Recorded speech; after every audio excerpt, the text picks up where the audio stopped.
buhay o kabiguan, ng ligaya o lungkot. Kaya marapat lamang na tanggapin si Jesus bilang tagapagligtas at Panginoon.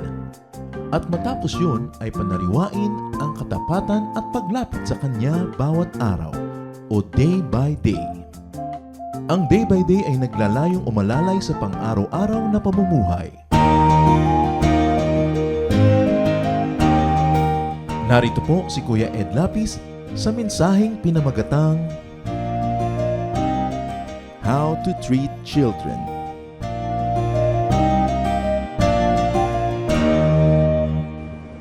The Lord has to be exalted, and one of the best ways to exalt the Lord is to love whom God loves. And God loves children. Yan po ang ating pag-aaral ngayon, how to treat children. Dear God, we thank you that you call us your children, that each of us is a child of your majestic parenthood. Salamat, Panginoon, at nawa maunawa namin ito at maunawa rin namin kung paano tulad mo ay magmamahal din kami ng ibang children. Father, forgive us our sins, cleanse us from all our iniquities, make us whole, and teach us. Kayo po ang nais naming marinig, tinig nyo, gamitin nyo lang po ang inyong lingkod, magpalaya po kayo, magturo, magtuwid, magpalakas sa aming lahat, at nawa ang pangalan nyo madakila namin. We commit everything to you, Father, asking you to bless us in the name of your Son, Jesus. Amen. How to treat children. Matthew 19:13 to 15. Some people brought their children to Jesus so that he could place his hands on them and pray for them. His disciples told the people to stop bothering him. But Jesus said, "Let the children come to me, and don't try to stop them. People who are like these children belong to God's kingdom." After Jesus had placed his hands on the children, he left. Maraming nagdadala sana ng mga bata sa Panginoon para pagpalain niya, pero pinigil ng mga alagad at ayaw nilang palapitin, at sila ay pinagsabihan ni Jesus, "Hayaang lumapit sa akin ang mga bata sapagkat ang kaharian ng langit ay tulad sa mga gaya nila." At pagkatapos binasbasan niya ang mga bata, kinalong, nilapatan ng kamay bago siya umalis. Historical and archaeological finds strongly suggest that children in biblical times were nobodies. Hindi masyadong pinapahalagahan ng mga bata noong unang panahon. Hindi tulad ngayon na halos ang Panginoon ng mga tahanan ay mga bata na. Pero noon, halos binabaliwala. In fact, children got served as offerings, as sacrifices. Not only to pagan gods, but also unbelievably even to Yahweh. Matatandaan natin that Isaac was to have been offered by Abraham. Nakarecord yan sa Genesis 22:1-19.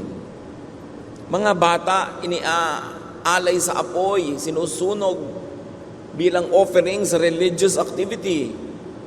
Children got sacrificed very, very easily. Tulad ni Jephthah, isang mandirigma, made a very careless vow and had to kill his young daughter just to technically fulfill it. Nasa Judges 11:29-40. Sabi niya, "Papanalunin niyo lang po ako sa digmaan na ito. Pag uwi ko, ang unang sumalubong sa akin, isa-sacrifice ko." Ang unang sumalubong, anak niyang dalagita. Itinuloy niya yung kanyang panata na hindi naman natin alam kung talagang tinanggap nga ba at gusto ng Diyos yung panata niya, pero pinatay niya yung kawawa niyang anak. Children also got eaten by cannibalistic parents. Horrific.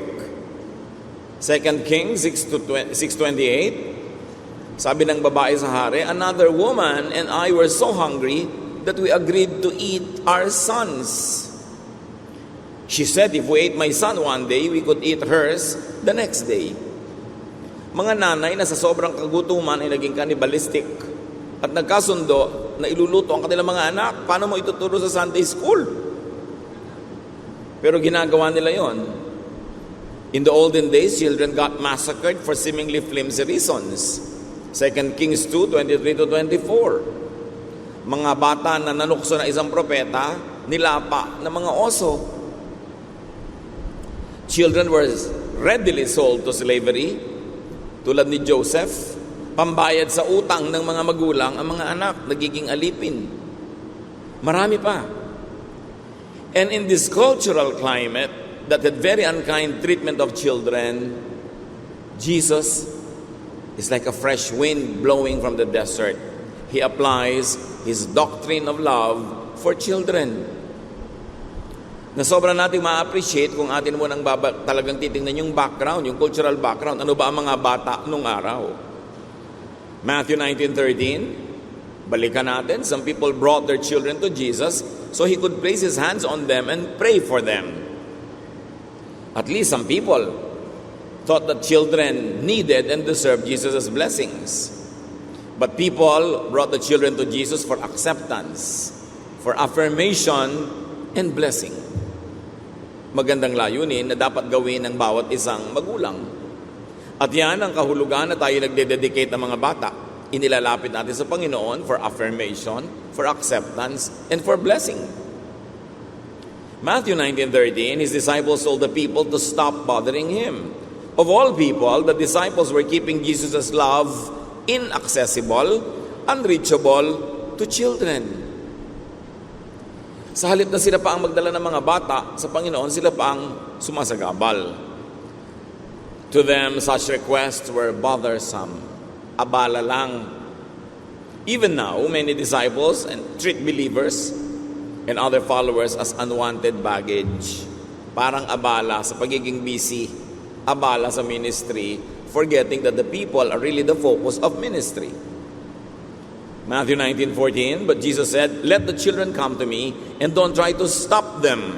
People are like these children, who are like these children belong to God's kingdom." Jesus rebukes His overzealous disciples and teaches them not to hinder children from coming near Him. Interestingly, it's not only children, but also children. They should not be prevented from getting close to Jesus. They are to be led and allowed to know the real, loving Jesus. Sabi ni Lord kasi, the kingdom of God belongs to those who are like these children. Hindi ibig sabihin lang to these children only, but to everybody else who have the qualities of these children.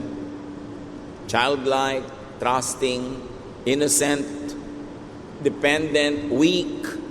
Sabi ni Lord, the kingdom of heaven belongs to people like these children. So, dalawa ang meaning, yung children themselves and people who have the qualities of children belong to heaven.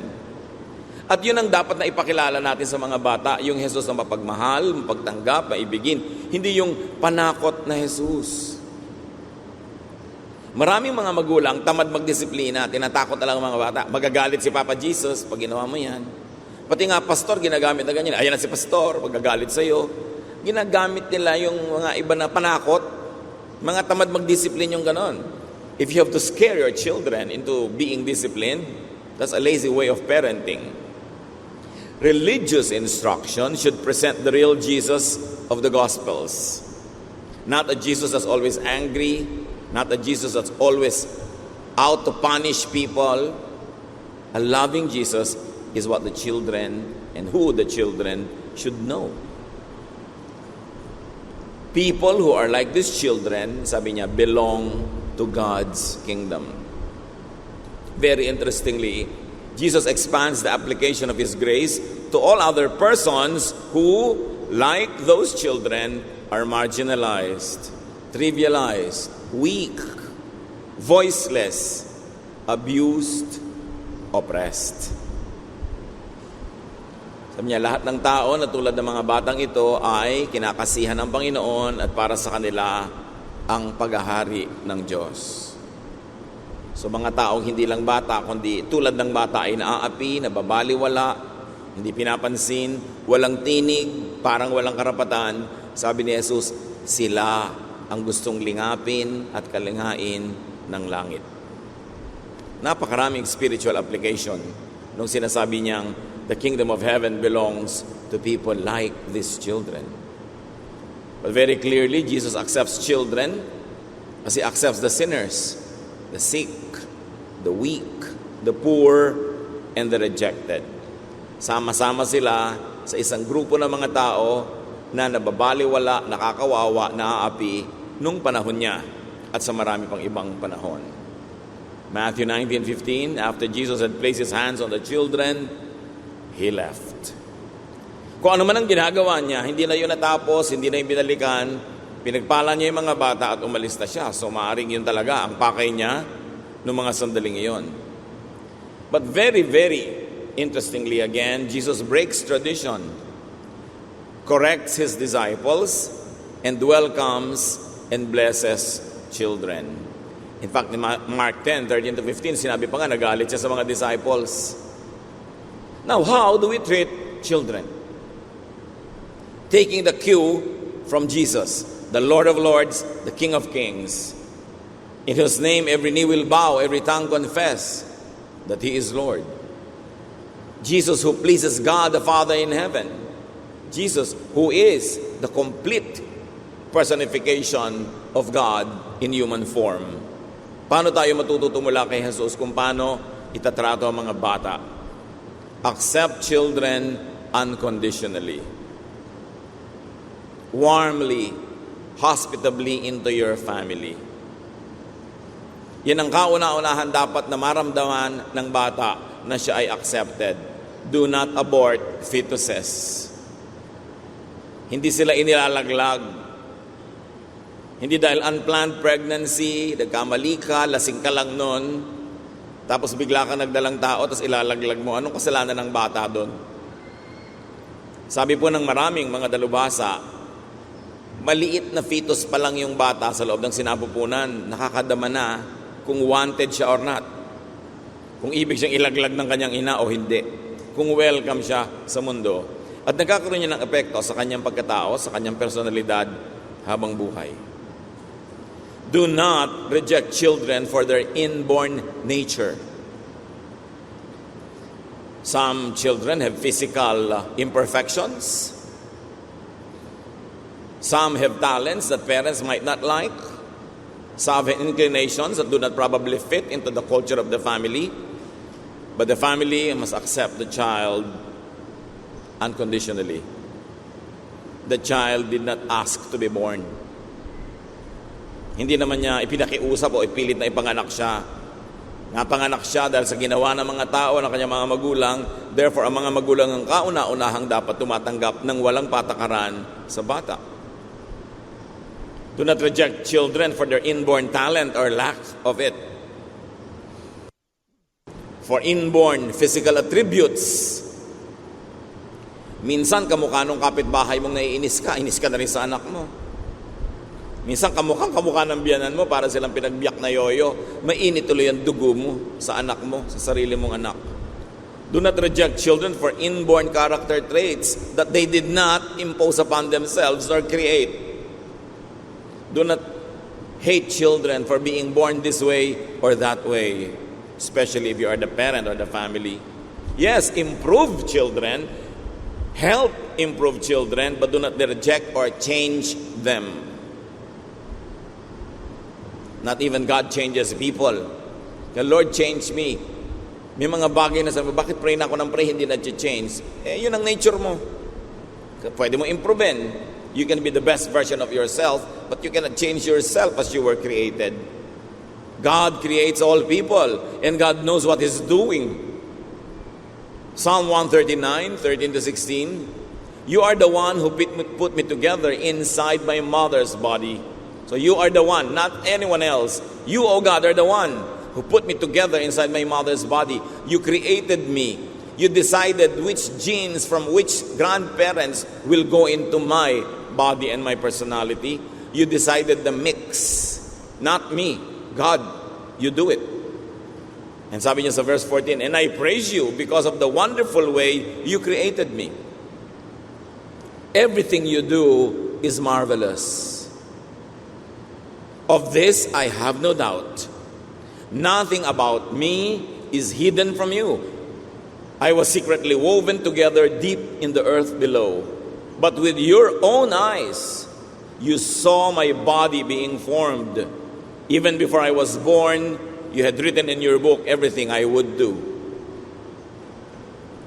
So ang sinasabi dito ng mga awit, pinupuri kita o Diyos dahil sa kagilagilala sa paraan mo ako nilikha. Walang nasa aking pagkatao na lingid sa iyo. Kayo po ang lumikha sa akin nung tahimik pa lang akong nabubuo sa mahiwagang lugar. Walang nangyari sa akin at nalagay sa aking pagkatao, kulay ng aking buhok, haba ng aking mga bias, kulay ng aking mata, talino ko, walang nalagay sa akin na hindi kayo ang naglagay. At dahil dyan, dahil kayo ang naglagay ng mga ganito, para na rin inilagay nyo ang mangyayari sa buhay ko. Dahil siyempre, kung binigyan mo ko ng talent sa music, well, magiging musician ako. Liba na lang sobra kung pigilin yun o pigilin ng iba. Kung ginawa mong sociable ang personality ko, ang magiging role ko sa buhay is nakikisalamuha sa maraming tao. Kung ginawa mo akong introverted, baka mga backroom jobs ang trabaho ko, yung mga tahimik na trabaho. So para nang itinakda ang mangyayari sa buhay mo dahil sa mix na ginawa sa iyo ng Diyos. At tayong mga pamilya na tumatanggap ng bawat batang isinisilang, huwag nating lilimutin yon. Hindi niya nilikha ang sarili niya, nilikha siya ng Diyos.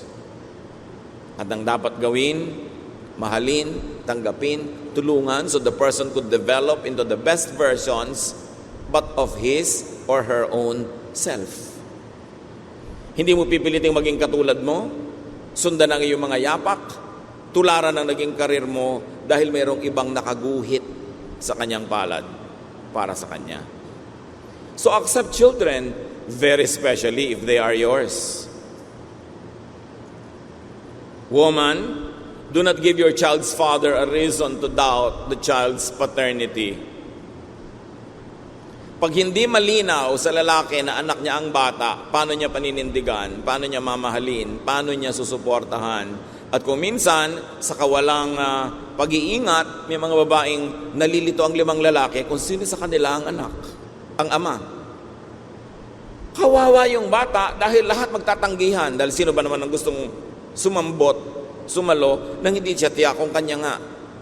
Kaya iniingatan talaga ng babae ang kanyang sarili.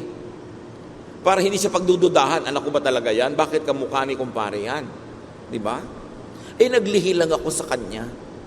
Parang si Maria Clara ipinaglihi kay San Antonio. Na ipaliwanag tuloy kung ba't kamukha siya ni Padre Damaso. Dapat maingat dahil yung bata ang nagdurusa pag nalagay siya sa sitwasyon ng pagkakaanak sa kanya na questionable sa marami. Love children clearly, consistently, fabulously, extravagantly. That's when you can never be wasteful. Because love always accomplishes its beautiful mission. Maraming mga tao, kaya nung lumaki, masungit, mailap, mahiyain, masamang ugali, etc., etc., dahil kapos sa pagmamahal na natanggap ng bata. This feeling of not being loved enough while a child could haunt a person all her days, all his life. Yung kulang sa pag-ibig na hindi natanggap ng bata habang bata, napakahirap punan o takpan pag adult na siya. At napakarami mga tao, dysfunctional yung character, mahirap pakitunguhan. Ang pinagmumulan pag nag-research ka, a terrible childhood. A childhood that is spent not being loved, not being cared for, but in fact being rejected, and sometimes even abused. Ang bawat sugat na nililikha natin sa puso ng isang bata ay halos hindi naghihilom buong buhay pag hindi nadala sa paanan ng Panginoon. Kaya hanggang ngayon, marami mga tao merong mga sari-saring anxieties. Yung mga batang laging iniiwan, hindi minahal, kulang sa yakap, kulang sa lambing, may mga separation anxiety. Kahit sa high school friend, nagagalit pag nagka-boyfriend na yung kaibigan niya, nagsiselos na kasi gusto na niya mag-attach.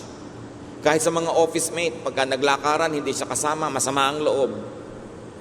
Kahit sino talagang aalis, kay boyfriend niya o boyfriend ng kaibigan niya, hirap na hirap ang loob niya.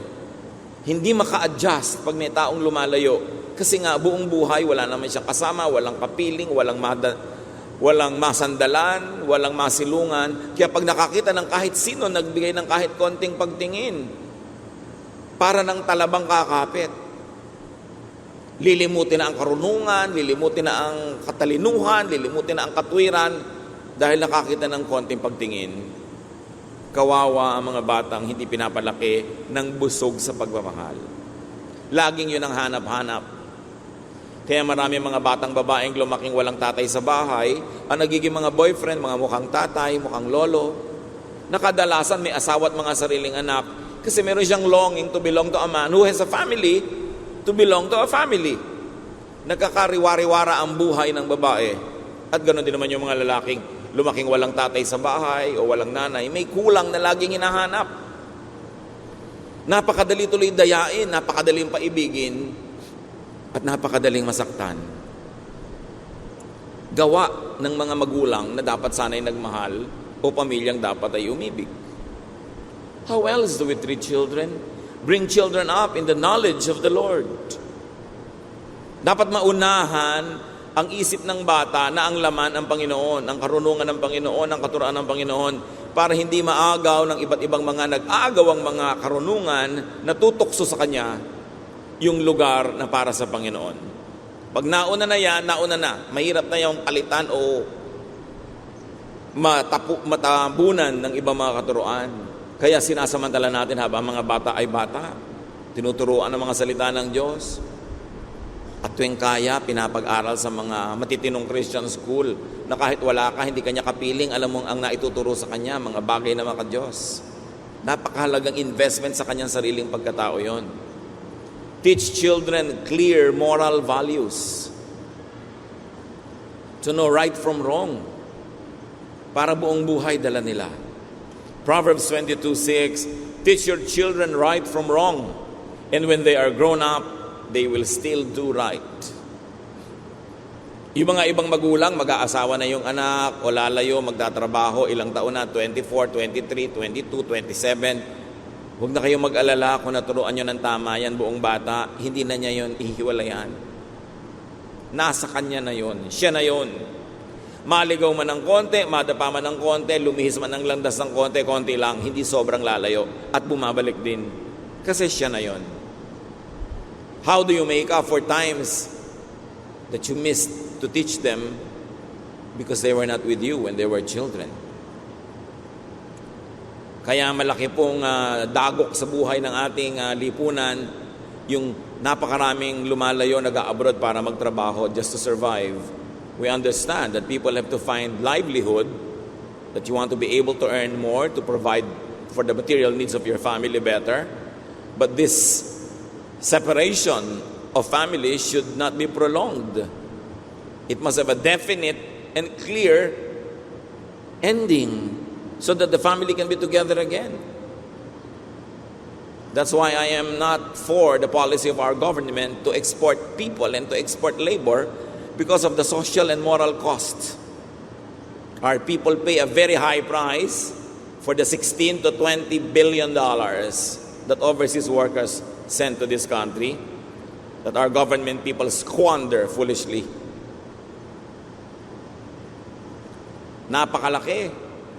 $20 billion, ilang drum na luha ng lahat ng nangungulilang ina, ama, asawa, anak, ang bumubuo ng billions of these dollars. Ang laki ng cost. Kaya lagi kong ipinapayo, lalo sa mga bago pa lang mag-aasawa, planuhin nyo na huwag maghiwalay. Planuhin nyo na maghanap ng mga hanap buhay, mga sideline, mga negosyong magkasama kayo so you can raise your children together. Kasi kahit umuunlad ka financially, napakalaking karukhaan na hindi malimliman ang inyong mga bata habang sila'y lumalaki. Lalo pag nagiging mga teenager na kailangan maunawa, naiiwan sa mga lolang pagod na. Paralyzed na yung lola, mag-aalaga pa ng anak. Siyempre, pagod na yun. hindi na masipag magdisiplin. O kaya OA magdisiplin ng mga old maid na mga tita. Walang balance. When is enough? What is enough? So that parents can prioritize parenting. Every month, every year lost cannot be retrieved again. Mahalaga. Hindi natin kino-condemn yung pag-ihiwalay dahil sa trabaho, pero yun naman sobrang habaan. Sometimes you go abroad for need, but please don't stay too long for greed.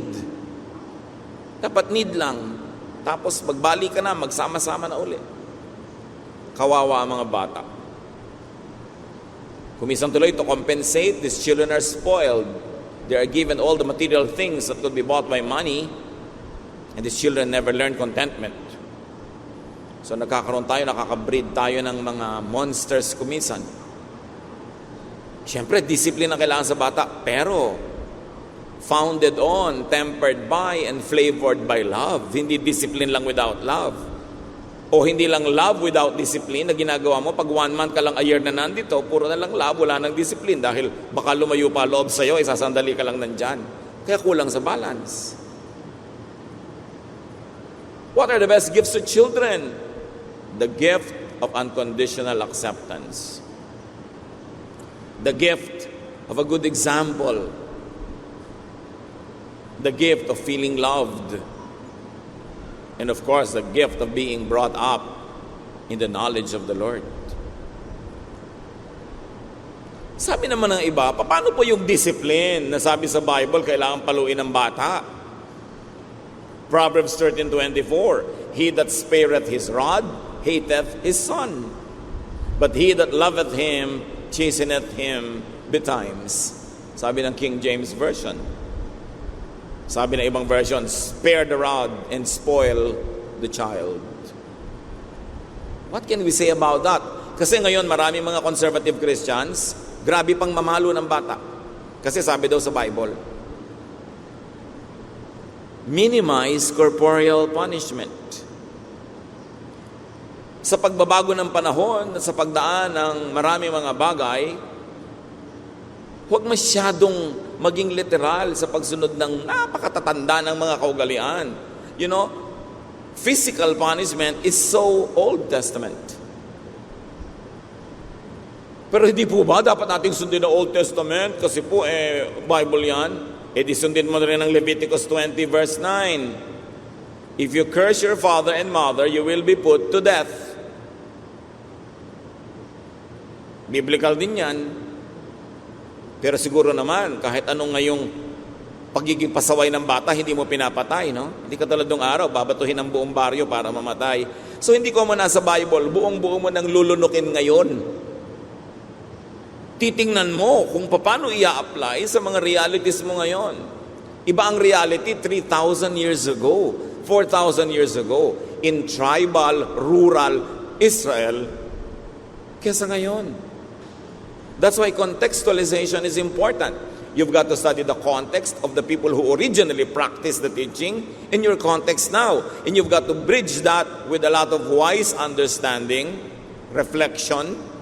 And if you're going to err, if you're going to make a mistake on the side of being loving and being kind. Sabi sa Proverbs 13:24 ng Contemporary English Version, if you love your children, you will correct them. If you don't love them, you won't correct them. At yan mga kapatid ko minsan, ang pinagkaiba-iba ng mga version. Sabi ng King James, kailangan paluin mo yan physically. Yun ang basa. Ngayon, ang Contemporary English Version doesn't even mention the word rod or pamalo. Sinabi, ituwid mo ang bata. Pag hindi mo sila itinutuwid, hindi mo sila mahal. So itutuwid pa rin, pero hindi na iginigiit ng version na palo. Kasi marami namang paraan para ipaintindi ang lesson sa isang bata. So nagkaroon ng updated rod. And obviously, the Contemporary English Version now reads the rod of the older versions as metaphor that can be applied many different ways. Kaya mahalaga, nagbabasa ka ng maraming versions. Read the old versions, read the new versions, and see why the translators are translating several ideas this way or that way. And then pray and think and study how to apply it in your life. Contextualize even the word discipline. Because sometimes excessive literal application could mislead and could be dangerous. In fact, the Bible is mostly metaphorical because it's poetry, it's wisdom literature, talinghaga, mga kwento na sinasabi sa pamamagitan ng talinghaga. Pag lagi kang naging literal, chances are you'll be cruel, you'll be unkind, and you might commit grave mistakes. So do not overly romanticize bygone periods. You've got to apply many things in the context of your reality. Parang si Lord, sobrang bawal na ng magtrabaho sa Sabbath, pero sa panahon niya, nagpapagaling siya kahit Sabbath, which is considered trabaho. So hindi yun literal obedience to ancient teachings, but still, He obeyed the spirit of the teaching that you should love during the Sabbath, that the Sabbath should benefit people. And if working benefits you, then by all means work. You see, the contextual application of such old verses must be done carefully and studiously so that at the end of the day, the verses benefit you and not oppress you. Because God is kind and God is loving. And Jesus wants you free. Teach children to be loving. Kawawa ang batang hindi marunong magpahayag ng pag-ibig at pagmamahal. Laging nagtitimpi, sinasarili, laging hindi nagpapahayag kasi hindi naturuan, hindi na-encourage na magpahayag. Napaparusahan pa pag expressive. So all their lives, they are pent up, they're locked in, they're in themselves. Kawawa naman. And of course, teach children to work hard and to be fruitful. Do not reward laziness. Kailangan tinuturuan sila to be responsible for their actions and to receive graciously the results of the things they do. And of course, teach children to relax and enjoy life. Life is a gift of God to be enjoyed. It is not a problem to be solved. Sa pagpapalaki natin sa bata, makikita natin kung anong attitude niya paglaki. How else do we treat children? To glorify God who loves them, bring children up in balanced growth. Dapat balanced. Make and help children grow physically, mentally, socially, spiritually, like how Jesus grew up. Luke 2:52, Jesus became wise and He grew strong. God was pleased with Him, and so were the people. So Jesus grew intellectually, physically, spiritually, and socially. Balanse. Titingnan natin yun sa mga bata. Very especially, do not teach children and train children to be prejudiced. Yung hindi naman nila kilala yung tao, ginadjudge nila kasi sa dinner table nyo, naririnig, ay naku, alam mo, pagkagilagid, maitim, traidor. Ganyan agad mga kwentuhan ng mga tao. Kaya pag nakakita siya ng maitim na gilagid, judge na niya agad yung tao. Ay, alam mo, pagkakulot ang buhok, tamad, etc., etc. Pagka taga-norte, ganito. Pag taga-south, ganun. Nadidinig ng mga bata, they become prejudiced. Do not teach children to be bigoted, to be specifically hateful of people because of reasons that are not founded on reason. Hindi naman reasonable yung reason na yun. Do not teach children to be self-righteous and judgmental and narrow-minded, especially in a religious context. Nahayaan mo anak, lahat yung mga neighbors natin pupunta sila sa hell. Punta tayo kay Papa Jesus. Sabi ng bata, praise the Lord. Ang mga itinuturo mo, yung matuwa pa siya kung may pupunta sa hell dahil hindi nyo kasama sa sekta ninyo. What kind of mentality will these children have all their lives? Respect children, very especially. Sa ating kultura, sobrang pagtuturo na respect elders, we forget the flip side, which is respect children. Dapat yung ginagalang natin. Hinahayaan natin kumisa mag-isa kung gusto. Hindi mo laging tinatanong kung ayaw sumagot. Hayaan mong mamaya na lang pag nasambod na siya. Hindi laging ikaw ang masusunod na parang meron kang laroang susian, de baterya, na kailangan sumunod pagka gusto mo. And do not needlessly hurt their feelings. Ang mga bata, hindi natin nararamdaman, maramdamin yan. Nadidinig lang ang mga usapan.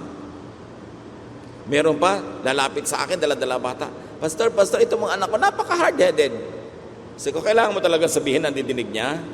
Ba't di mo isigaw sa loob ng tenga niya, hard-headed. Mga takles ang ina. Ito pong anak ko, laging bagsak sa school. Talagang kailangan mo siyang embarrassin.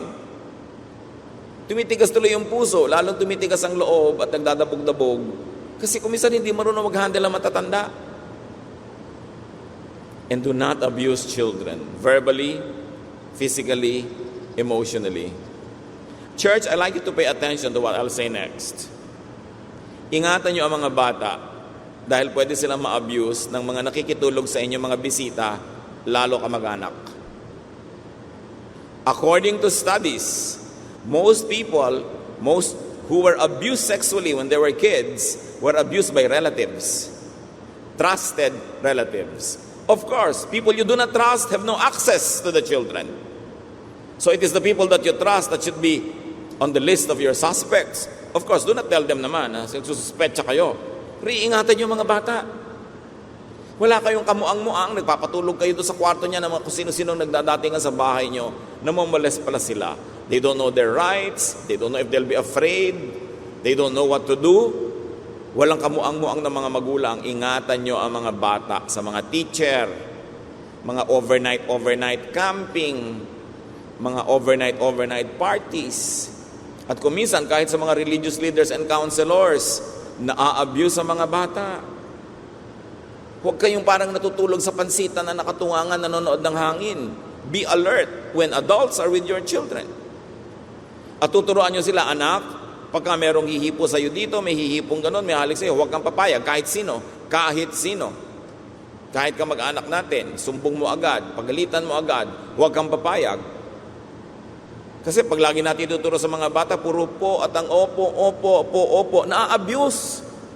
You've got to teach children to say no.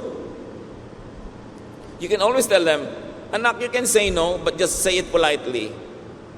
You may disagree with what is being told you, but disagree politely and nicely.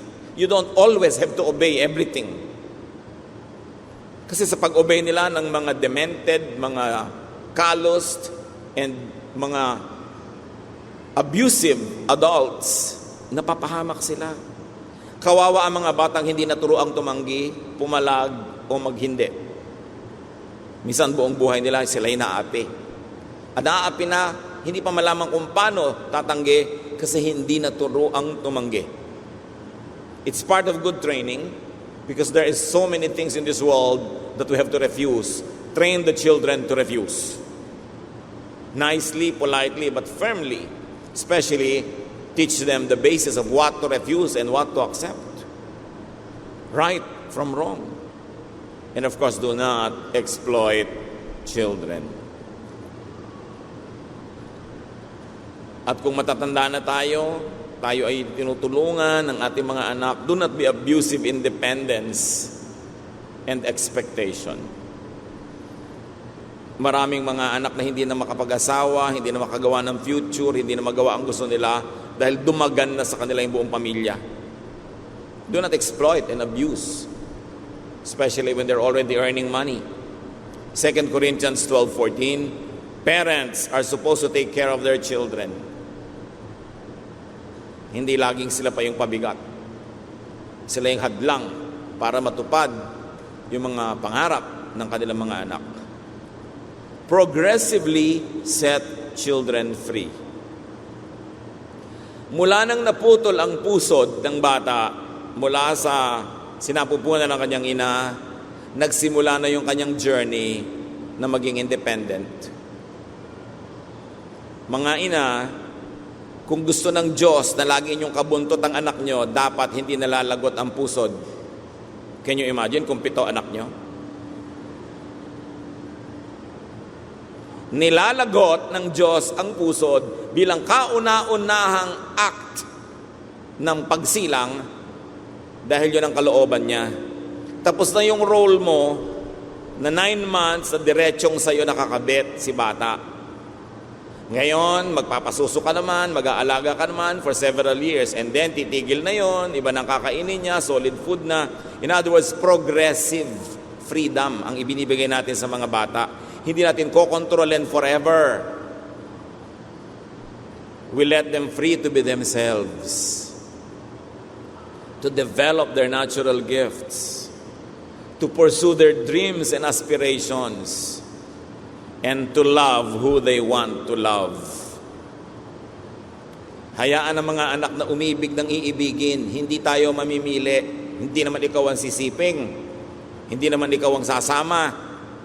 Tapos sobrang makialam. Siyempre magpayo. At mga anak makinig sa payo. Madalas ang mga magulang tama. Hindi naman lagi. 99% of the time lang. Diba? Na pag may kinukutuban sila doon sa gusto nyo, makinig kayo kasi merong antena ang matatanda. Alam nila kung disaster ang papasukin mo. Na ikaw naman hibang na hibang sa pag-ibig, di mo kita yon. Later na lang, sasabihin mo, tama pala ang nanay. Huli na, naanakan ka na ng 4, di ka pa napapakasalan. So tama pala ang nanay. Makikinig kayo. Pero mga magulang, nagpapayo lang tayo, huwag tayong magdikta. At the end of the day, you allow them to love who they love. Ganun ang pagiging magulang. At hindi mawawala, pinakamahalaga, pray for children. Laging pabaon nyo ay prayer, laging ang padala nyo ay prayer, prayer, lagi. Iba pa naman ang kapangyarihan ng panalangin ng magulang. Galing talaga sa pusong tapat ang pagmamahal doon sa bata. How children are loved or unloved, underloved, at childhood could have lifelong effects. Madalas ang ugali natin sa buong buhay nabuo nung mga bata pa tayo at binuo yun o sinira kung gaano tayo na mahal o hindi na mahal. So love children. Sa atin na lumampas sa childhood ng ating mga anak, lumampas sa pagiging bata, hindi pa huli ang lahat. Pwede pa nating ituwid kung meron tayong na-realize, naliko sa ating paraan ng pakikitungo sa ating mga anak. At mga kapatid, kung meron sa atin na biktima kayo, na nung bata kayo, you were maltreated, or you were abandoned, you were neglected, you were harmed, abused, forgive. Hindi nyo naman kailangang dalin buong buhay yung sugat ng nakaraan. Kayo din ang lugi. Kung laging sasamangin yung loob, kikimkimin nyo ang galit, di kayo magpapatawad, kahit saan kayo pumunta, anumang oras, dalan nyo yung asido na yon na sumusugat pa rin sa inyong puso. Magpatawad tayo sa mga nagkamali sa atin ng bata tayo, sa umabuso. Yun lang ang choice natin to recover.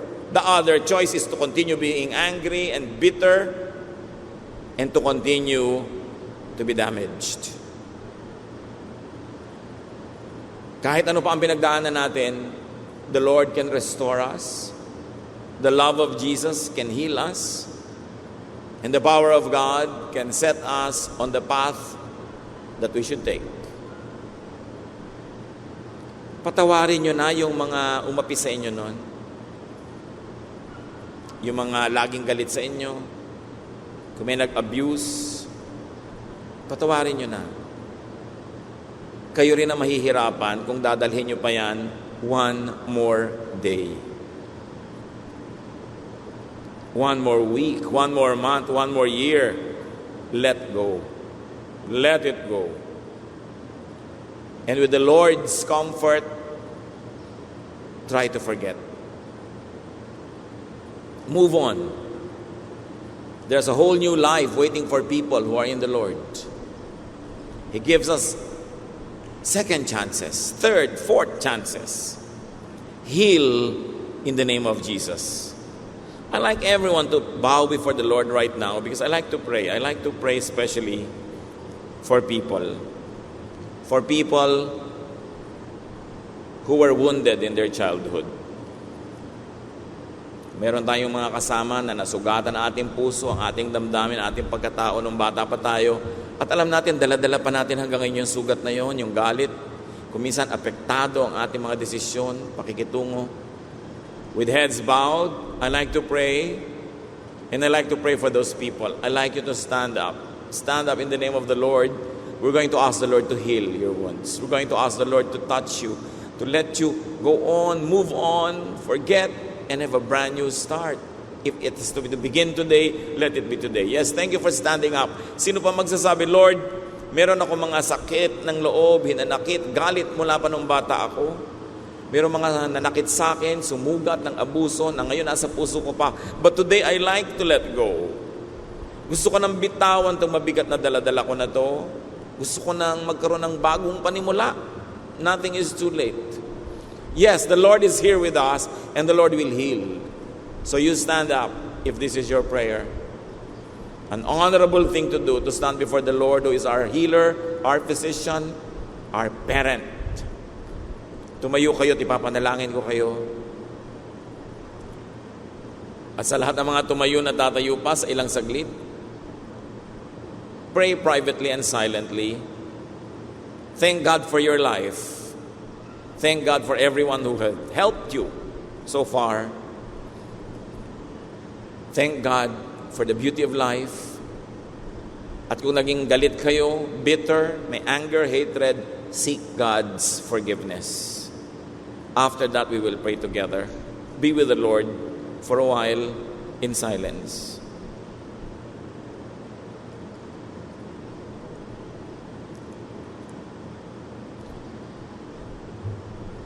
Dear God, we thank you for freedom, that even people who had been chained to some wounds of the past can be free today by the power of your Son, Jesus. Salamat, Panginoon, na may kalayaan sa ngalan ng iyong anak na si Jesus. At ngayon sa lahat ng tumindig, o kung meron mang di naglakas loob tumindig, pero ito rin ang panalangin, hipuin niyo ang puso ng bawat isang ganitong kalagayan. Patawarin niyo ang mga maling nagawa dahil nasugatan at mayroong pang kinikimkim na pait. Panginoon, sa iyong mahiwaga, makapangyarihang paraan, pagalingin mo ang sugat ng mga puso ng mga taong ito. Papaghilumin mo ang mga hapdi, ang mga kirot ng nakaraan. Dalangin namin, Panginoon, lubos na gagaling ang mga ito. At sa halip na ito ay nakakasira ngayon maging basehan ng pagbuo ng isang magandang pagkatao. Mas maging maunawain, maibigin ang mga kapatid na ito at makapagpadama sila ng pag-ibig, lalong-lalo sa mga bata. Let your Spirit touch each one powerfully, and may your name, O Lord, be glorified. Heal people. Heal those who have been wounded in their childhood. Mga kapatid, tanggapin ninyo ang kagalingan ng puso. Tanggapin nyo ang comfort, ang pag-ibig, ang pagtanggap ng Diyos as you ask Him now in the name of Jesus. May peace reign in your hearts. And may you find more beauty and color and vibrance in life as you now forgive those who have hurt you in the past. May you be equipped to love more, to give more of yourself, and may the Lord send you a lot of love to compensate for those that you never received before. Panginoon, sa iyo namin nilalagak ang mga sarili namin, ang pag-ibig niyo ang aming sinisilungan, pagalingin niyo ang bawat puso, palakasin, at ngayon, Panginoon, biyayaan niyo na mga biyayang hindi inasam, hindi pinangahasang hingin, kayo ang magkaloob because you're God of abundant blessing. Thank you, Father, in the name of your Son, Jesus. You may be seated and let's remain silent before the Lord because I like to pray for another group of people. Once more, I will ask you to bow your heads before the Lord in self-reflection. Sino man sa atin ang may atraso sa mga bata, nakagawa ng masama, ng abuso, nanakit, sinasadya man o hindi, but you want to seek the Lord's forgiveness now, I will not even ask you to stand up. Where you are seated, Ask the Lord to forgive you. And as the Lord forgive you, forgive also yourself. Move on. Make up by loving more people and being more loving. And if you can, make up to those that you have wronged. In silence, sino man, sa iba't ibang paraan, ang nakapang-abuso ng bata, seek God's forgiveness now. Pray privately.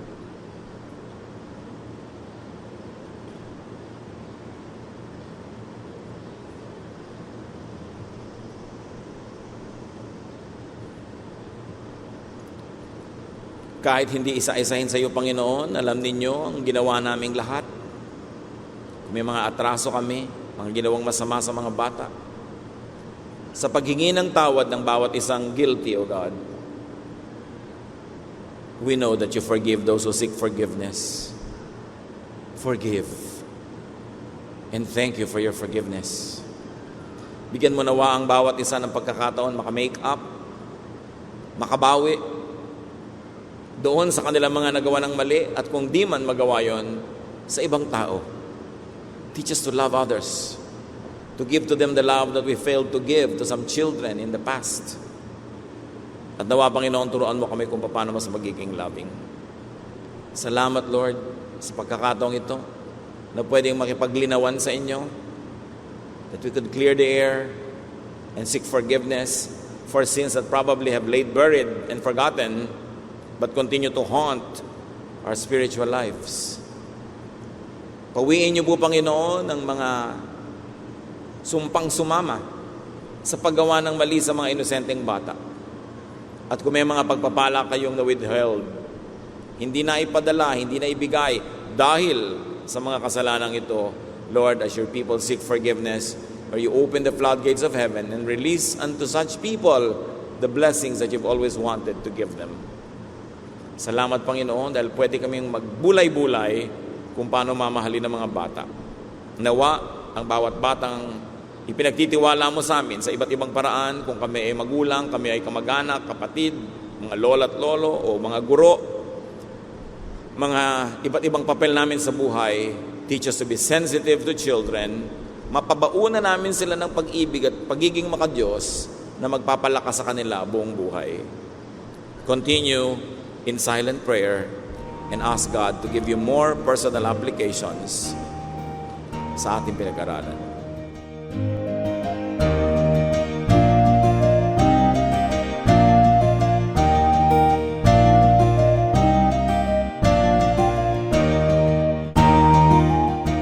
Ang katatapos pong mensahe ni Kuya Ed Lapis ay pinamagatang How to Treat Children.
Ligayang nadadama, isigaw sa lahat ng bansa, Alleluia.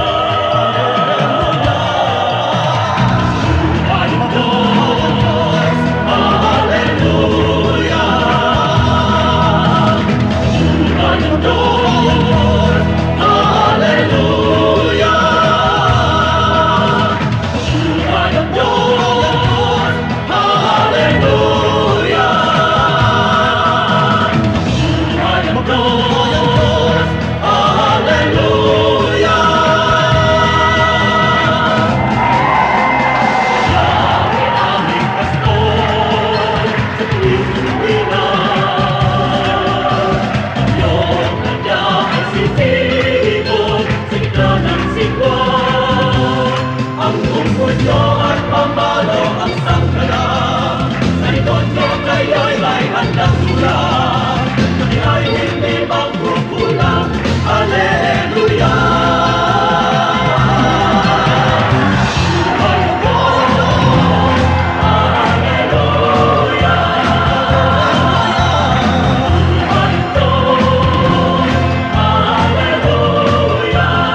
lamang ang tunay, Jesus lamang mabuhay. Jesus lamang ang buhay, Jesus lamang ang tunay, Jesus lamang mabuhay. Jesus lamang ang buhay, Jesus lamang ang tunay, Jesus lamang mabuhay. Ang iyong liwanag ang magsisilbing tanglaw, Luzon, sa Visayas at Mindanao. Isa lamang ang aming sigaw, Hallelujah!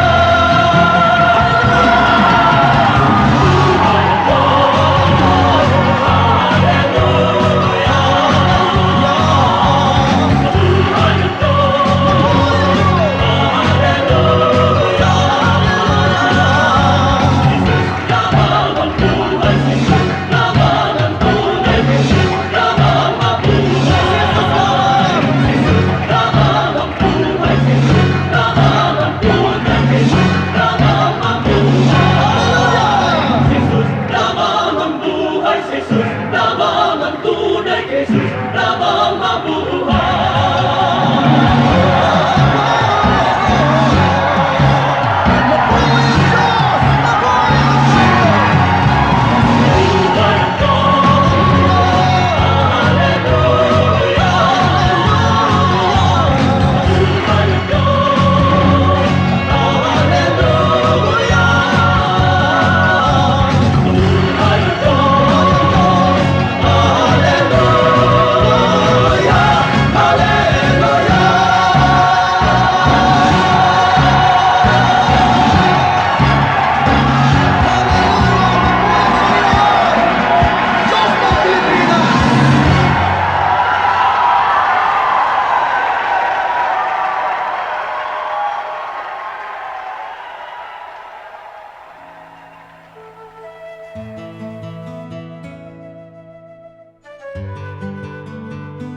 Bakit tayo tumatawad kapag may binibili?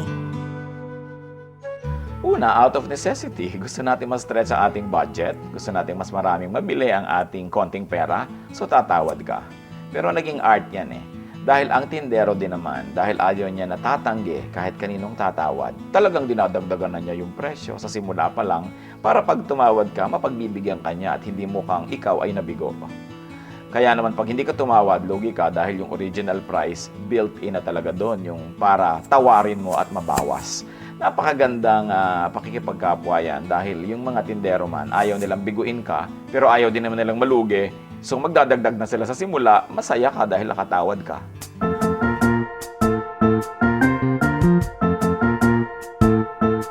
Oras na po para pansamantalang magpaalam ang programang Day by Day. Tayo po'y magsama-sama tuwing ika-6 hanggang ika-7 ng umaga, araw-araw.